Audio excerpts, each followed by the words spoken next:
Philadelphia means brotherly love. The youngest city of the 7 cities, the city gained its name after its founder. So, may founder pala siya, yung taong talagang nagsusumikap upang maipanganak itong syudad na to. Si Attalus II was nicknamed Philadelphus. It was a prosperous city. The original purpose of the city was to make it a center for spreading Greek language, culture, and manners throughout the Asian provinces and beyond. Okay, so itong pinaka-purpose ng founder dito sa syudad na to or sa city na to ay upang pamalas nila ang culture ng Greek. So, posible itong si Attalus ay taga-Greece. Kasi dati pwede namang magtawid-tawid. Walang passport. Maglakad ka lang, okay na. Ngayon ang hirap-hirap. Kasi marami ka pang pagdadaanan. Pero dati, sige, magtawid-tawid ka lang kung ikaw ay masipag. Lalo na kung may pera ka, kasi kakayanin mo ang iyong mga lakad. Ma-finance mo ang sarili mong lakad. O kaya, i-finance ka din ng inyong bansa. Ipi-finance ng kanilang bansa. Kasi, ang uso dati, manakop ng ibang mga lupain, ito ay friendly na pananakop. Friendly. So, from Greece, pumunta si Attalus doon sa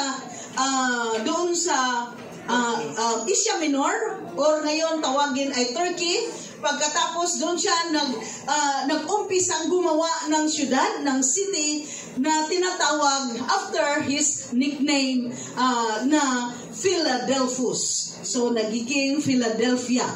And the original purpose, upang ma-spread ang language ng Greece. Yung Greek language. Tapos yung culture, kung paano sila sumayaw doon, kung paano sila kumain, kung paano sila magrespeto sa kanilang mga magulang, lahat-lahat na. Kung paano sila magluto. So yun ang mga kultura nila. And in the manners, yung mga ugali nila throughout the Asian provinces.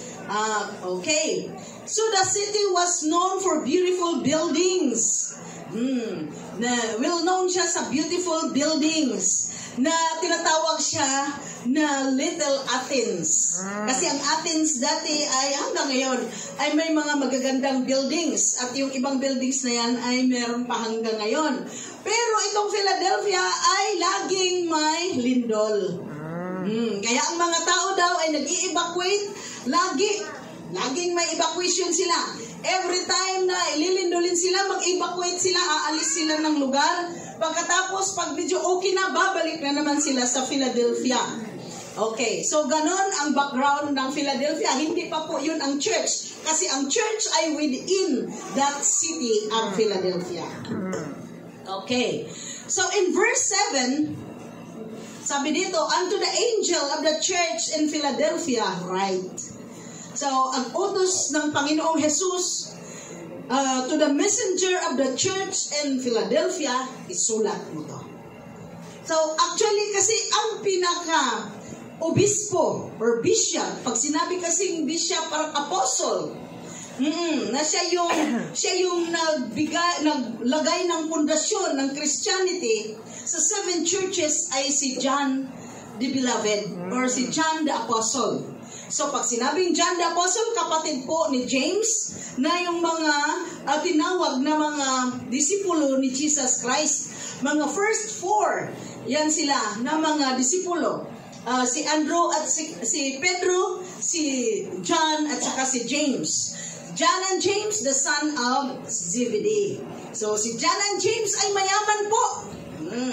Kasi minsan po, pag tinawag, pag mayaman, nawiwili sa kayamanan. Si Andrew and Peter also ay mahirap po. Minsan kasi ang hadlang din pag tinawag sa misyon ay ang kahirapan. Paano na kami doon? Akala mo talaga kung mayaman dito. Mas maganda kung mahirap ka ngayon, tatawagin ka kasi i-bless ka ng Panginoon. Amen. Pag mayaman ka naman, sanay ka na sa kayamanan. Matuto kang kumain ng kayamanan galing sa Panginoon. Pero, sige lang, hindi na ako mag-encourage ng ganyan. O, ano lang yun? Hindi na.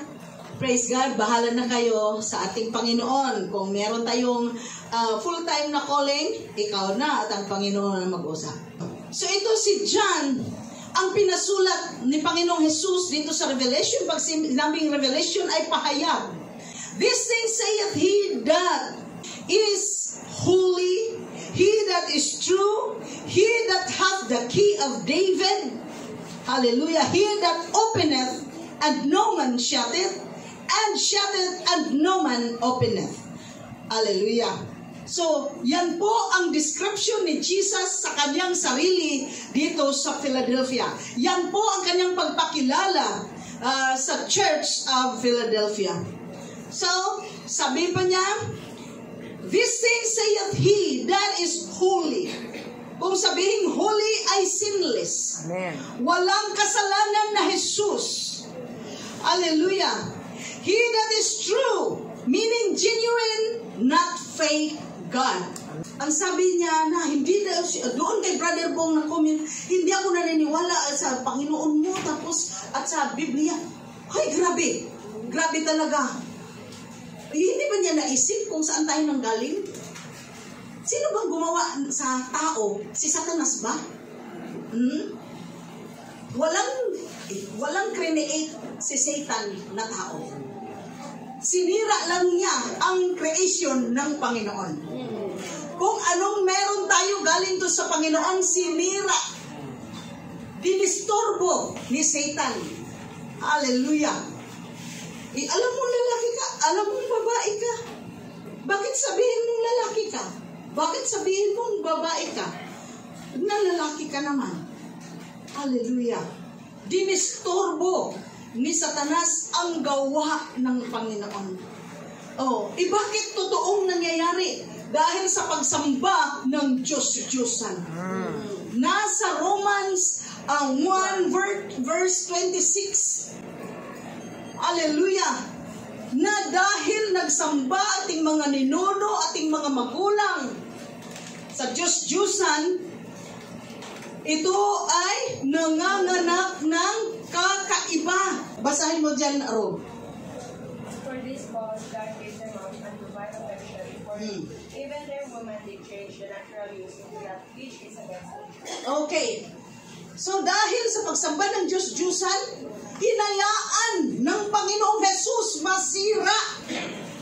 Hinayaan, hindi niya kinontrol. Bakit? Katigasan ng ulo. Merong original na Diyos na pwedeng tawagin. Bakit hindi tatawag agad doon sa Diyos na totoo na kahit ikaw ay nasa higaan mo, pwede mo siyang tawagin? Bakit pupunta ka pa kung saan-saan upang magluhod-luhod, upang punas-punasan at ilagay mo sa kung saan-saan? Kaya tuloy, nagkanda sira-sira ang plano ng Panginoon sa tao.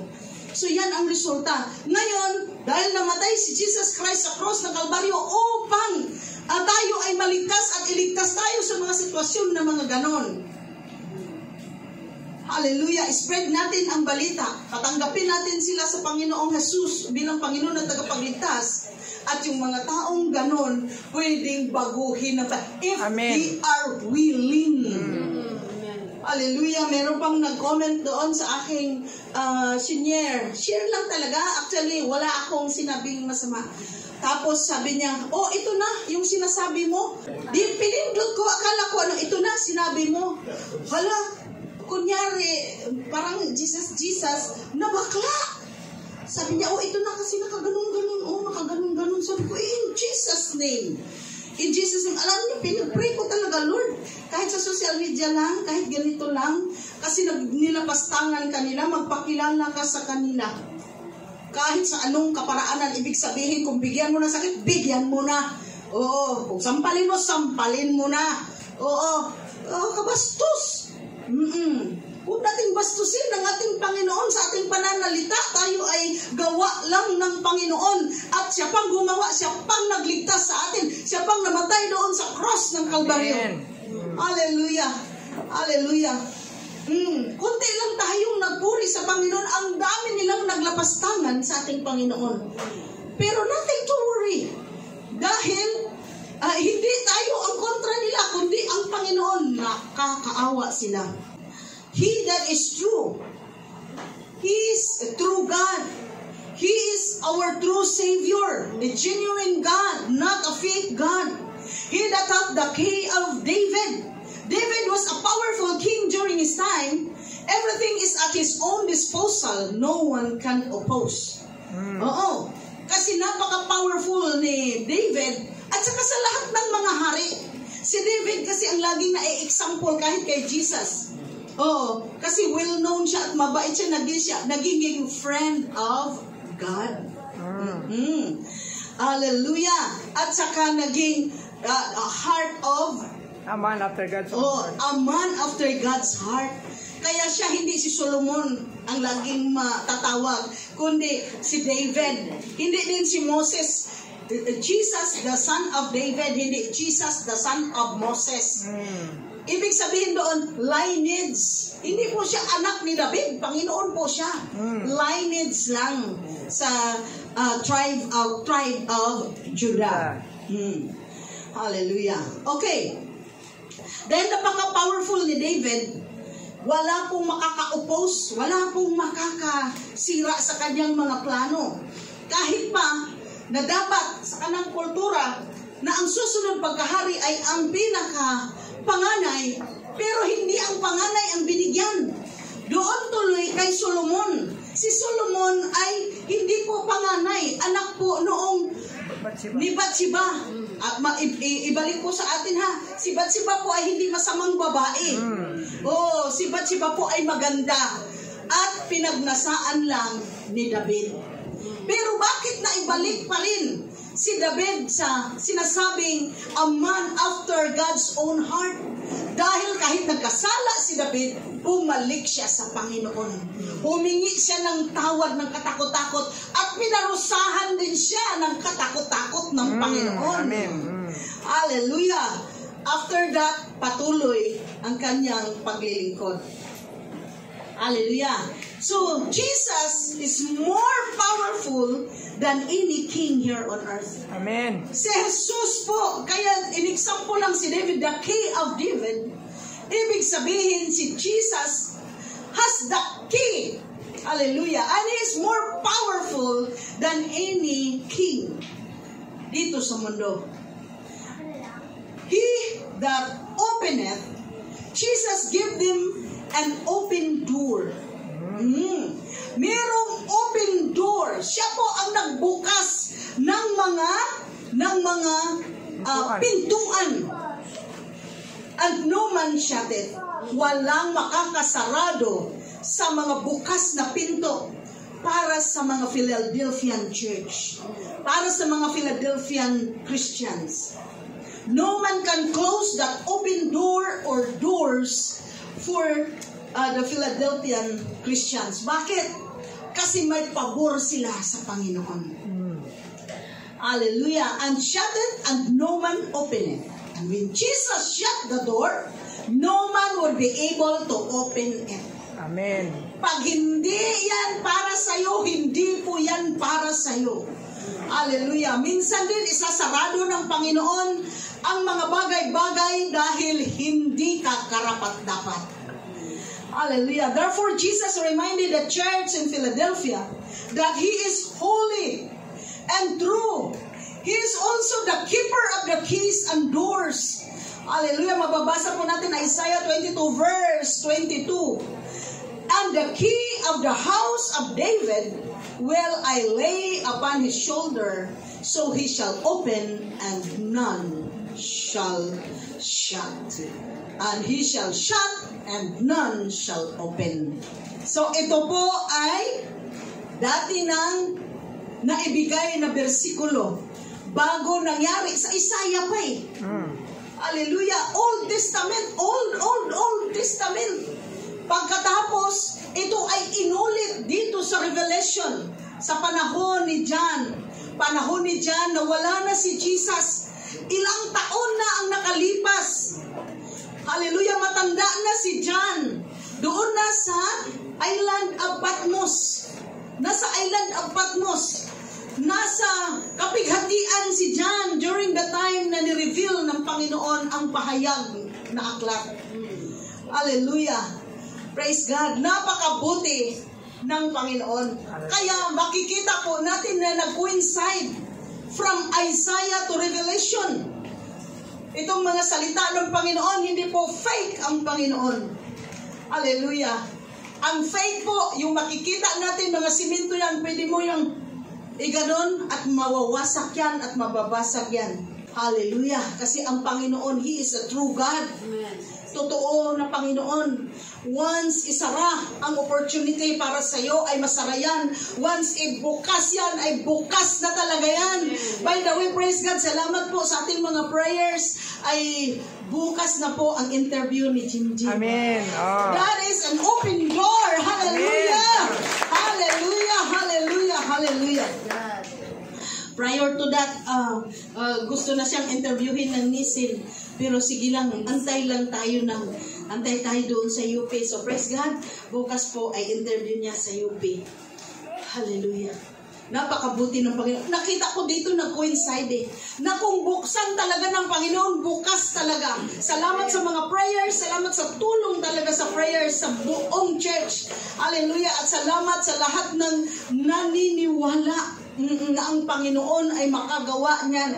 Kasi imposible po sa atin, pero posible po sa Panginoon. Walang mahirap sa Diyos. Walang mahirap sa Diyos at walang imposible sa Diyos. Amen. Hallelujah. Sooner or later, magkaroon po tayo ng doktor sa CLC Fan. Pero hindi dito, wala tayong hospital doon. Sa PGH. Hallelujah. At magdagdag yan at magdagdag at magdagdag. By God's grace. Hallelujah. Okay. Verse 8. I know thy works. Sabi ng Panginoon. Kasi yung ating diniscuss kanina ay yun ang introduction or pagpakilala ng Panginoong Jesus sa kanyang sarili doon sa Church of Philadelphia. Na siya ay hindi fake, siya po ay holy. So ganun din ang pagpakilala ni Panginoong Jesus sa atin, Amen. Sa ating lahat at sa buong sanlibutan. Ako ay banal, sabi ng Panginoon. At ako ay totoo. Bakit mapapalitan ng Diyos-Diyusan ang totoong Diyos? Hallelujah. Hallelujah. So, I know thy works. Dahil siya ay totoo, dahil siya ay buhay na Diyos, alam niya kung anong pinaggagawa ng church. Alam niya kung anong pinaggagawa ng tao. Jesus has the records in heaven. Nothing is hidden before God. Amen. Walang imposible sa Diyos at wala ding nakatago. Lahat ng katago-tago natin. Mga katago-tago nating text, hindi po yan nakatago sa Panginoon. Amen. Hallelujah. The Philadelphian church had served God well in difficult circumstances. Sa totoo lang, ang Philadelphia church ay para sa Panginoon, wala siyang ikasaway. Walang bahid na church. Tuwang-tuwa si Panginoong Jesus. Hindi katulad ng mga nakaraang ating mga naistadihan na sabi, I have something against you. I have few things against you. Sabi niyang ganon. Hallelujah. Kayo ay buhay pero patay kayo. Yung last week natin. You have left your first love. Pero dito, wala siya talagang bahid na church sa kasalanan. I have set before thee an open door dahil walang bahid ng kasalanan. Si Jesus mismo ang nagbibigay ng open door and no man can shut it. Meaning Jesus had set an open opportunity in sharing the gospel to the people in Philadelphia. So yun opportunity natin. Hallelujah, na makashare ng Word of God ay galing yan sa Panginoon. Gawin natin banal yan. Banal yan. Banal po. Kawawa lang ang mga tao kasi ayaw makinig. Kawawa lang ang mga tao kasi akala nila religion ang kanilang tinitingnan sa atin. Kasi pagdating ng araw, lahat ng pangarap natin, i-bless tayo ng Panginoon pag tayo ay hindi matigas. Kasi itong Philadelphian church ay kaya sila blessed Dahil mabait sila sa Panginoon. Amen. Merong 3 reasons mamaya. So Jesus opened the door for the Christians to spread the culture of His kingdom through the whole region and beyond. So kung ano yung purpose noong founder ng Philadelphia, may mas magandang purpose ang Panginoon sa Philadelphia. So, inopen niya yung opportunity, yung pinakapinto para sa mga Christian sa Philadelphia upang kumalat ang culture of God's kingdom. Ano yung culture of God's kingdom? Marunong magsamba sa Diyos. That's our culture. Amen. Tingnan nyo yung pagsamba natin dito. Di ba parehas lang doon sa Amerika? O parehas na parehas. That's the culture of God. Hallelujah. Na binigay niya sa atin. Masambahin. Oftentimes, Jesus sets an opportunity in front of us, but we don't see it. Maraming bisis na mayroong opportunity binigay ng Panginoon sa atin pero hindi natin nakita. Example, meron ako nakuhang example. A man once came to Spurgeon. Spurgeon was an evangelist, a great evangelist, and asked how he could win others to Jesus. Spurgeon asked, "What are you? What do you do?" Sabi ng tao, "I am an engine driver on a train." Then said Spurgeon, sabi ni Spurgeon, "Is the man who shovels coals on your train a Christian?" Sabi nung taong nagtanong kung paano daw siya makashare ng gospel sa ibang tao. The man answered, "I don't know." Sabi ni Spurgeon, "Go back. Balik ka doon sa train mo. And then, tanungin mo siya kung Christian ba siya.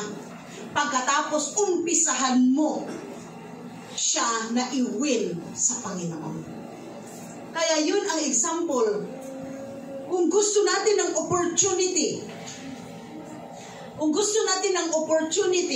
na makapag-share ng Word of God, baka gusto natin doon sa ibang bansa agad. Hallelujah. Pero dito, hindi pa tayo marunong mag-share ng Word of God. Pag hindi po tayo marunong dito, aywan ko kung marunong ka ba sa ibang bansa. Pag wala po tayong na-disciple dito, aywan ko kung nag-disciple ka sa ibang bansa. Hallelujah. Kaya sabi ni Spurgeon, start kung nasaan ka. Umpisahan mo ngayon kung nasaan ka. Kasi ang tao pag gusto, may maraming paraan. Pag ayaw, may maraming dahilan. Hallelujah. Sana lahat po ay nakinig. Amen. So, mga open doors para sa atin, open doors for the gospel. Grab natin yung opportunity. Open doors for business opportunity. Hallelujah! Ipag-pray natin na meron tayong open doors na makashare ng Word of God. Para sa mga businessmen and women, pag-pray natin na meron tayong business opportunities na buksan ng Panginoon. Kasi minsan mag-invest ka, mawawala lang ang puhunan mo pag hindi galing sa Panginoon. For a good job opportunity na magkaroon ng open door. An open door in other country. Kung gusto mong lumipat sa ibang bansa, you pray that Jesus will give you that open door. Jesus is the giver of open door for you to enter in. And Jesus is the one who shuts the door also if it's a no. Kaya praise God, we believe na pinaabot si Jim sa last step na to eh. Dahil ang Panginoon ay nagbukas ng door sa atin. By God's grace, by God's grace. So unti-unti talaga, open door. Once buksan ng Panginoon, umpisahan niyang buksan hanggang talaga katapusan, bukas po yan para sa iyo. Amen. Hallelujah. Kaya pray for your open doors. Amen. Hallelujah. Paano natin malaman na meron tayong open door kung wala din tayong plano? Kailangan meron din tayong plano. Kailangan meron din tayong desire kung anong gagawin natin upang yan ay hingin natin sa Panginoon. Hallelujah. Lumapit po tayo kay Jesus dahil siya po ang may bitbit ng susi ng ating pangangailangan. Siya po, may pera o wala, may pangangailangan po tayo. Pag may pera, sakit at karamdaman naman ang kontra. Pag walang pera, minsan nagkakasakit din naman yung walang pera. Pero kalimitan, hindi yung sakit ang iniinda. Yung bigas. Bigas. Ewan ko, kamura-mura ng bigas kung isipin, no? Pero grabe talagang hirap ng bigas makuha pag tayo ay naghihirap. Hallelujah. Imagine kayong bukang bibig natin, wala po kaming bigas. Hallelujah. Pero pag may pera, wala po kaming kagalingan. Kaya lumapit po tayo kay Panginoong Jesus. He has the key. Amen. Hallelujah. Hallelujah sa ating mga pangangailangan. Ang ating pagpunta po dito sa church ay ang kaparaanan na makalapit po tayo sa Panginoon. Amen. Bakit? Hindi po kami ang Panginoon, hindi po tayo ang Panginoon, hindi po yung katabi mo ang Panginoon. Ang Panginoon na pinag-uusapan po dito, ang siyang lalapitan po natin. Itinuturo po dito paano po tayo lumapit sa Kanya. Hallelujah, hallelujah. Kaya tanggalin na sa isip natin na mas maganda yung malaking building, doon tayo magsamba kung hindi naman taos puso ang pagsamba natin. Malaking ang building, yung pagtuturo ay hindi ka naman naturuan. Kasi mas okay ba yung religion? No.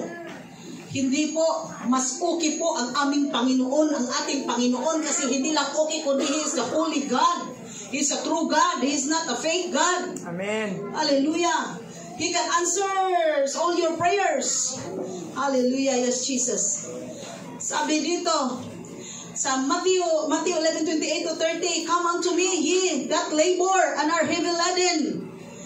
Lumapit po kayong lahat na nabibigatan. Hallelujah, at napapagal. At bibigyan ko kayo ng kapahingahan. In 29, take my yoke upon you and learn of me. Habang lumapit ka sa Panginoon, ibibigay ng Panginoon ang kanyang pamatok sa iyo upang matuto ka kung sino si Jesus. Hindi yung lalapit lang upang gumaling. Pag gumaling na, uuwi, hindi na babalik. Ay, hindi po ganyan ang plano ng Panginoon. Lumapit ka sa Kanya, ikaw na napapagal at nabibigatan, dahil ibibigay ko sa iyo ang pamatok ko at doon ka matututo sa akin. Hallelujah. Gusto ng Panginoon matututo ka. Hindi gusto ng Panginoon kung ano lang yung makuha mo. Napaka-selfish. Gusto ng Panginoon na pumunta ka sa Kanya upang matuto ka and embrace the teaching of Jesus Christ and embrace Jesus Christ Himself. Hallelujah. For I am meek and lowly in heart.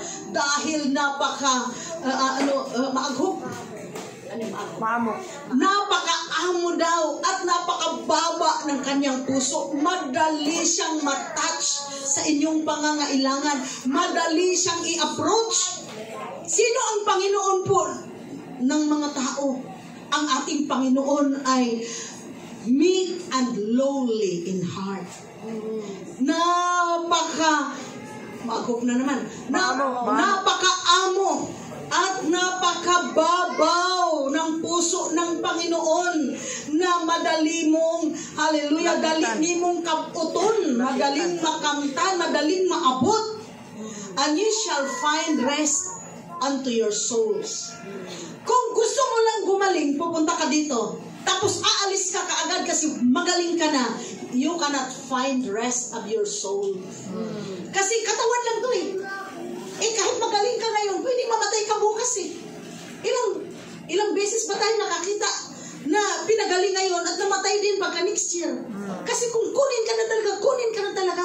Ang importante, you embrace the teaching of the Lord Jesus Christ. You receive Jesus Christ as your Lord and Savior dahil yung kaluluwa po ang kailangan ng Panginoon.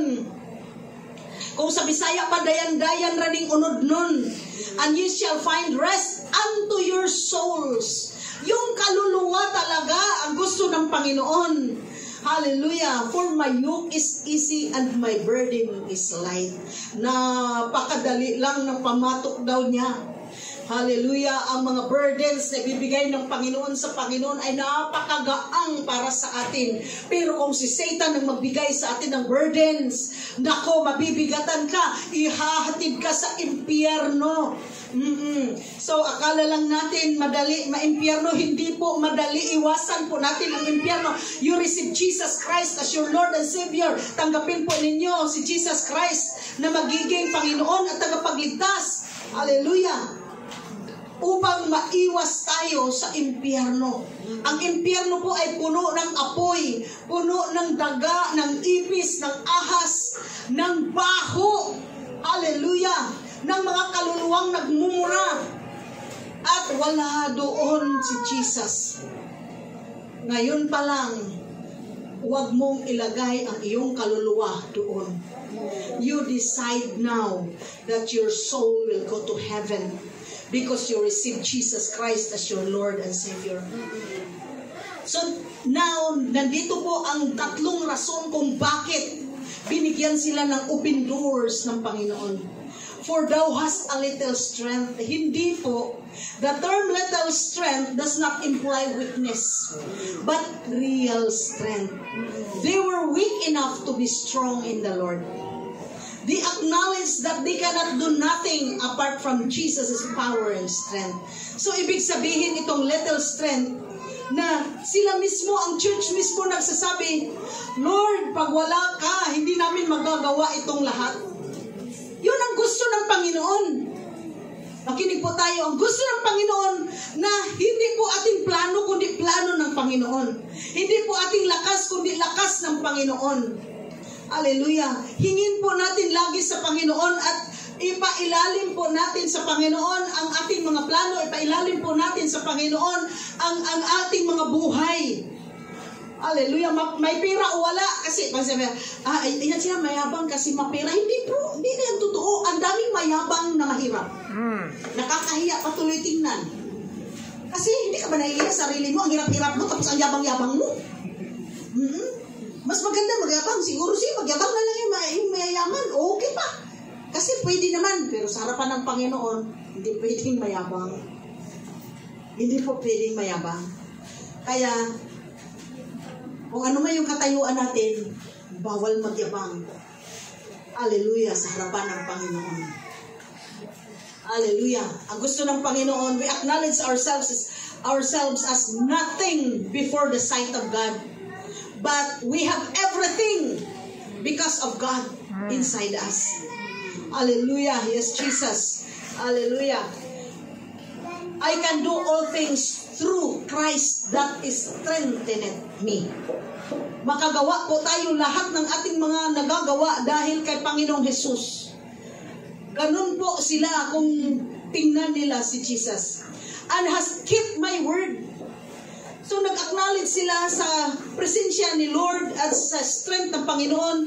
Number 2, they has kept the word of God.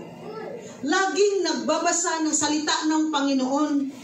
They are faithful to Jesus and His word. And has not denied my name. Pangatlo, hindi daw talaga nila dininay si Jesus. Kahit anong hirap, hindi talaga dininay si Jesus. They live in a way that was faithful to the name and character of Jesus. Yung pag-deny natin sa Panginoon, hindi necessary na sabihin natin na ayoko kay Jesus. Hindi. Pwedeng sabihin natin, Christian ako, pero wag mong pakialaman ang buhay ko. Yun lang. So, hindi ka Christian. Ganun na talaga ako eh. Ganun ka pala eh. Hindi ka pa pala na bago. Ganun ka eh. Hallelujah. Ano magagawa ko? May magagawa ka. Manalangin. Magpakumbaba sa, wag kang magpakumbaba muna sa tao kasi hindi natin kaya magpakumbaba sa tao. Magpakumbaba ka muna sa Panginoon bago tuturuan ka ng Panginoon kung paano magpakumbaba sa lahat ng bagay. Hallelujah. Tayo namang lahat may habang eh. Pero unti-unting tinanggal ng Panginoon ang kayabangan natin. Hallelujah. Kasi hindi lang sa Ilonggo yung ang pera ko, ginape ko, napalay. Hindi po. Lahat po mayabang. Kasi, sabihin, uy, Ang pangit mo. Kahit pangit yan, magagalit yan. Kung hindi mo yan mayabang, hindi magagalit. Sasabihin, oo nga, pangit ako. Paano? Ganito lang naman talaga. Okay lang. So, smiling. Pero ang pangit mo, sabihin na bakit ikaw? Bobo ka ba? Ang pangit. Oh, di ba? Kayabangan.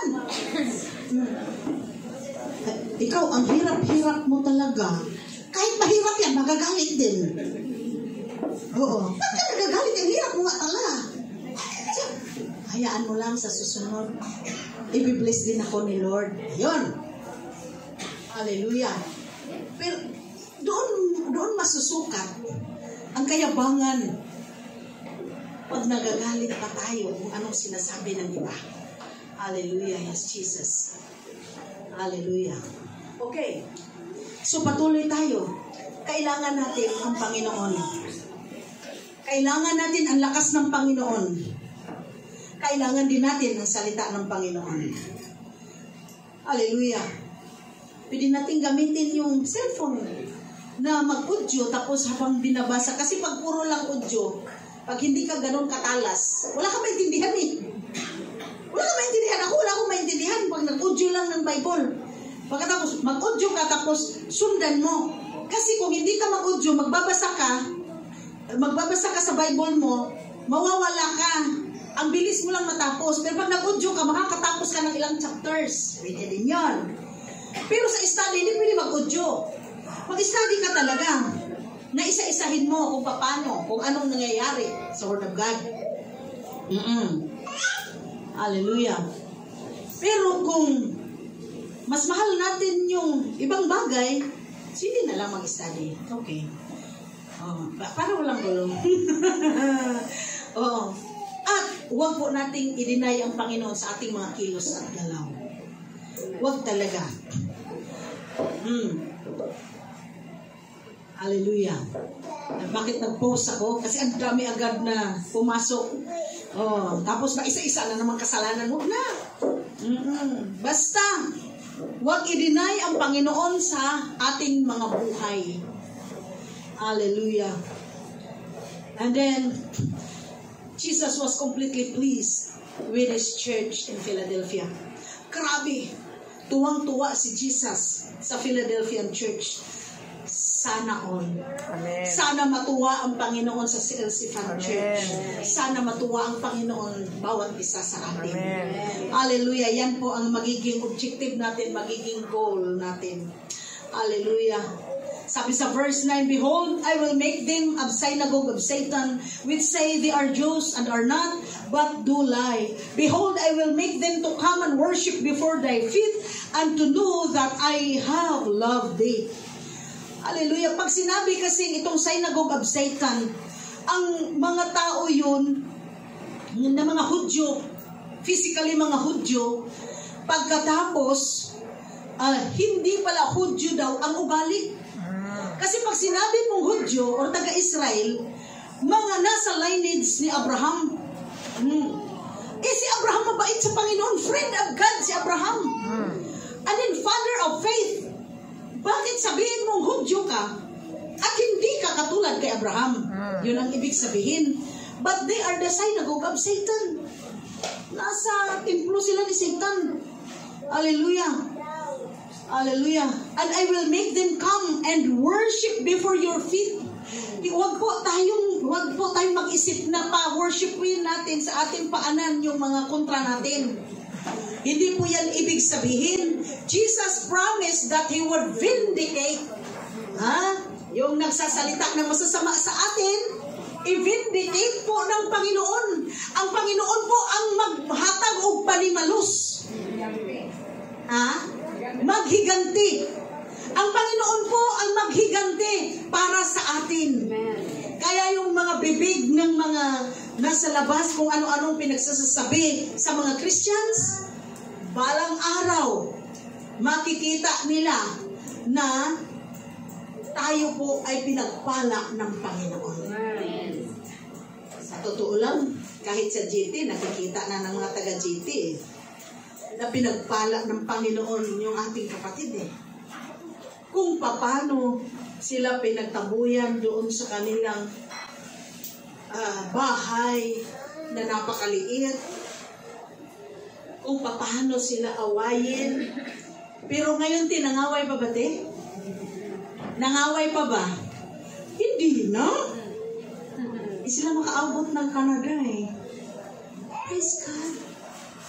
Hallelujah. Wala na. Kasi pinakita na ng Panginoon. Kung hindi man sila pinahirapan ni Lord, pero pinakita ng Panginoon paano blinis ang inaway nila. Hallelujah. Kasi meron tayong Panginoon. Kaya ingat po talaga sila sa atin.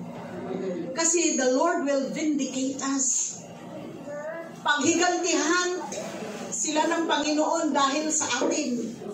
Yun nga mga tao na nag-isip sa akin na medyo baliw-baliw na nga kasi nag-born again, pastora pa. Doon sa way back in Leyte. Professional naman sana, mga ganyan-ganyan. Galing pa ng vis. Ay, vis ka? Parang ganun. Pagkatapos, mag-mission-mission. Maglakad-lakad sa daan. Mag-share-share ng Word of God. Kawawa naman to si Nelly. Pero, kagabi lang, nabasa ko yung comment ng aking pinsan. Sabi, Ning kasi ako sa amin, kasi bunso ako. Ning, tingin mo naman sa Panginoon, napahabain pa niya yung aking buhay. Maisip ko talaga paano nila ako pinagtawanan dati. Bakit? Nakagano na dito eh. May butas na eh. Alam niyo, habang ako'y naliligo, naisip ko talaga, nilipad kaya ako doon para ilihans ko na. Kung kukunin mo na, tatanggapin ko lang, okay na. Kasi okay lang naman mamatay yung katawan, pero yung kaluluwa, huwag lang sanang mamatay sa impyerno. Pero, of course, sila yun. Silang lahat ang naglabastangan sa akin dahil, bakit ako mag-born again? Bakit magmimisyon? Walang pera! Pero kakaiba ang Panginoon mag-bless. Amen. Hindi po ako naging, yung kipuvitos. Pero desire ko po talaga magkaroon ng alahas. Hindi ko desire ang lipstick. At saka yung mga ganun-ganun. Pakialam. Balik-balik na akong mga pili. Mata ko. Gusto ko lang talagang alahas. Yung kuko ko, pinaganyan ko lang yan. Tapos, pag naligo ako, magdala ko toothpick. Huwag kayong gumaya sa akin kasi hindi ka naman malalangit kung magaya-gaya kayo sa akin. Tumanggap ka sa Panginoong Jesus bilang Panginoon at tagapagligtas. Huwag. Kung hilig, sige. Yung nasubrahan na, huwag naman. Kasi gandang-ganda na sa sarili, huwag naman. Hallelujah. Kaya idolatry na din yun. Pero mula pa talaga noon, sabi ko, Lord, gusto ko mga lakas din. Ang hirap-hirap namin, pero gusto ko talaga. Hilig ko lang. Hallelujah. No need to explain. Nakita niyo naman paano tinugon ng Panginoon. Para sa mga baguhan, baka sabihin niyo dahil may anak akong siman, wala pa po siyang pinili sa akin. Hallelujah. May anak akong matalino, wala pa pong pera yan. Sabi ko nga, ito, sa inyong dalawa, kung sinong may gusto, siya yung bibigyan ko siya. Ay ma, kasi sa gabal sa trabaho. Kung doktor ka, sa gabal ba to? Kung consultation, hindi sa gabal. Okay. Kung walang tatanggap, okay lang, gawin ko itong tinapay lahat. Sabi ko talagang ganun. Sabi ko talaga kahapon, gawin ko itong tinapay lahat na. Pag medyo malapit-lapit na, alam ko na, kasi may warning na yan sa Panginoon, ay, ko na to, dispatsa ko na to lahat, walang may gusto eh. Ako lang pala may gusto eh. Lipat-lipat ko to. Sakay-sakay ko ko sa ticket. Kain ko. Pasok ko saan ba? Alam mo na. So, hallelujah. Kasi hanggang buhay ka lang nito eh.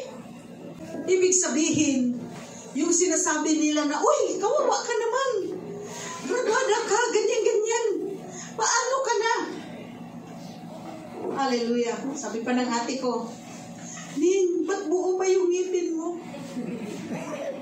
Yung isyu ng ngipin. Kasi habang nag-video call kami, yung dito niya, dito, ubos. Ito meron. Ito naman dito, ito tanggal. Hindi talaga nakatugma.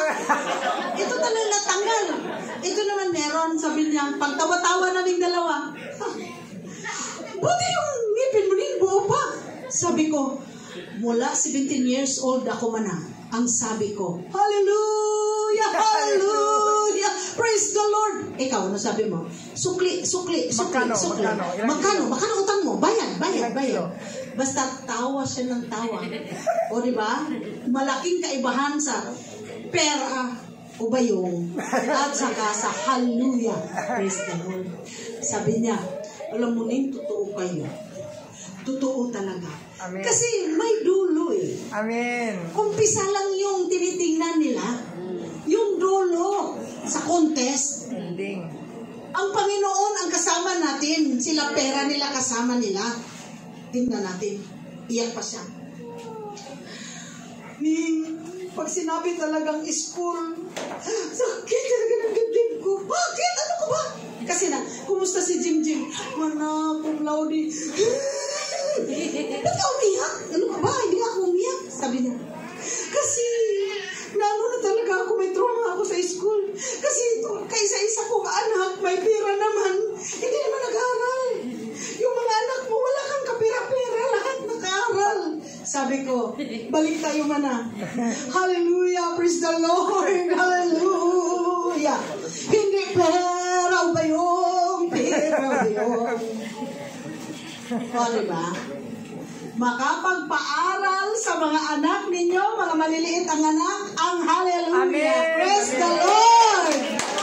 Makapagbili ng maraming alas, ang praise the Lord. Hallelujah.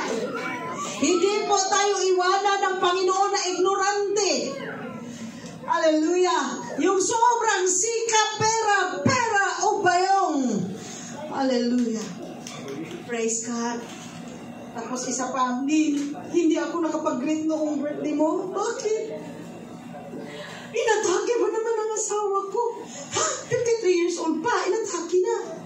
Oh, si Mario nga man na.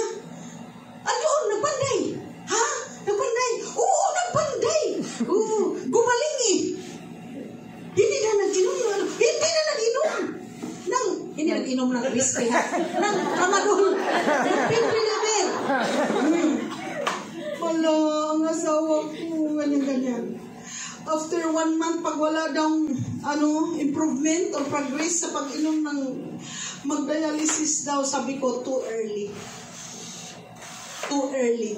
Balik tayo sa hallelujah. Praise the Lord. Nakapagpagaling ang hallelujah, praise the Lord. Kaya huwag natin basta-bastahin ang gahom sa atong Ginoong Jesucristo. God is powerful. He is holy and He is true.